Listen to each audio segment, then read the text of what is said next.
श्रीराम समर्थ.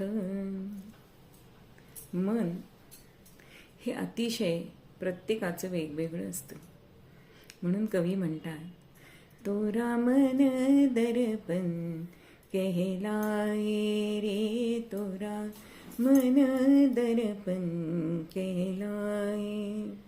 भले बुरे सारे कर्मों को देखे और दिखाए, तोरा मन दर्पण कहलाए रे, तोरा मन दर्पण कहलाए. मन हे आरसा आहे. एका आत्मगुरूंकडे एका गृहस्थाने विचारलं की माझ्याशी सगळे माझे कामगार, पती, पत्नी, मुलं हे अगदी स्वार्थीपणाने वागतात, असं का बरं?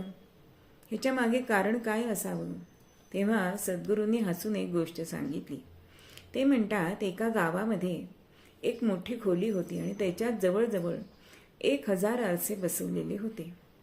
त्या खोलीमध्ये एक छोटी 5-6 वर्षाची मुलगी खेळायला जात असे आणि तिला त्या प्रत्येक आरशात स्वतःचं प्रतिबिंब दिसायचं आणि तिला असं वाटायचं की भरपूर मुली इथे खेळायला आहेत आणि त्यामुळे तिच्या दृष्टीने ती जागा ही अत्यंत सुखाची, सगळ्यात सुखाची जागा होती.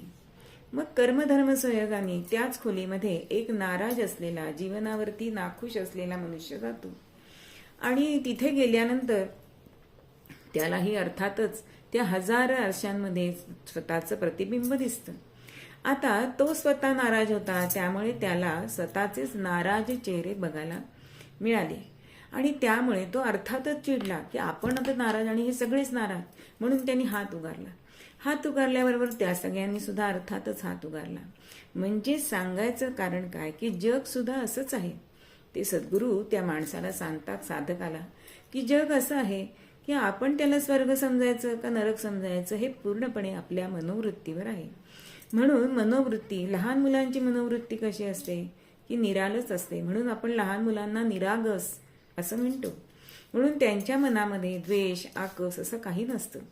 म्हणून एक उदाहरण त्यांनी सांगितलं की ज्या वेळेला चांगदेवांनी ज्ञानेश्वर महाराजांना एक कोरा कागदपत्र म्हणून पाठवलं, तेव्हा मुक्ताबाई म्हणते एवढा मोठा होऊन सुद्धा कोराच आहे. पण त्या कागदाकडे बघून निवृत्तीनाथांनी काय सांगितलं की अगं कोरी पाटी चांगली, त्याच्यावर चांगलं लिहिता तरी येतं. आधीच पुसून खोडून मग त्याच्यावर लिहायचं फार परिश्रम